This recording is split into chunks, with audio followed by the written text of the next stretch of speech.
Hello friends, நாம இன்னைக்கு ஒரு LCM and HCF of equations எப்படி கண்டுபிடிக்கிறது அப்படிங்கிறத நம்ம பார்க்க போகிறோம். நம்மளுக்கு கொடுத்துருக்க கொஷனில் வந்து 3 ஈக்குவேஷன்ஸ் இருக்குது. இதை வந்து நம்ம வந்து காமன் டேர்ம்ஸை வந்து ஃபஸ்ட் வந்து எக்ஸ்ட்ராக்ட் பண்ணி எழுத போகிறோம். ஸோ ஃபர்ஸ்ட் டேர்மில் பார்த்தீங்கன்னா காமனாக இருக்கிறது வந்து எக்ஸ்ஒய். இப்போது நம்ம எக்ஸ்ஒய் காமனாக வெளியே எடுத்துட்டா ஃபர்ஸ்ட் டேர்மில் வந்து பார்த்தீங்கன்னா உங்களுக்கு வந்து எக்ஸ் மட்டும் இருக்கும், செகண்ட் டேர்மில் வந்து ஒய் மட்டும் இருக்கும். ஸோ இந்த டேர்மில் பார்த்தீங்கன்னா 3 வந்து ரெண்டுத்துலேயும் காமனாக இருக்குது. ஸோ 3யை வெளியே எடுத்தால் 3 இன்ட்டு எக்ஸ் மைனஸ் ஒய். அப்புறம் இந்த கடைசி டேர்ம் வந்து நம்ம வந்து ஃபேக்டரைசேஷன் பண்ணணும். இதை நம்ம ஃபேக்டரைசேஷன் பண்ணால் நம்மளுக்கு கிடைக்கிற ஆன்சர் பார்த்தீங்கன்னா x minus y the whole square. இதுதான் வந்து இதோடைய split up.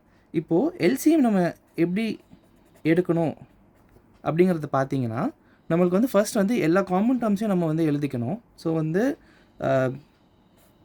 X minus y is one common term, அதோடைய ஹையஸ்ட் பவர் என்ன அப்படிங்கிறத போட்டோம். நம்மளுடைய இதில் இருக்க ஹையஸ்ட் பவர் வந்து ஸ்கொயர்.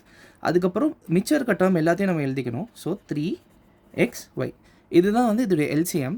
இப்போது இதோடைய ஹெச்சிஎஃப் நம்ம எப்படி கண்டுபிடிக்கிறதுன்னு பார்த்தீங்கன்னா, இப்போ இதில் இருக்க எல்லா காமன் டேர்ம்ஸ் வந்து நம்ம ஃபஸ்ட் எழுதணும். இப்போ இதில் இருக்க காமன் டேர்ம்ஸ் பார்த்தீங்கன்னா நமக்கு வந்து எக்ஸ் மைனஸ் ஒய் மட்டும்தான். அதில் லோவஸ்ட் பவர் என்னவோ அதை நம்ம எழுதிக்கணும். இதில் இருக்க லோவஸ்ட் பவர் வந்து 1. ஸோ அதுதான் வந்து இதோடைய ஹெச்சிஎஃப்.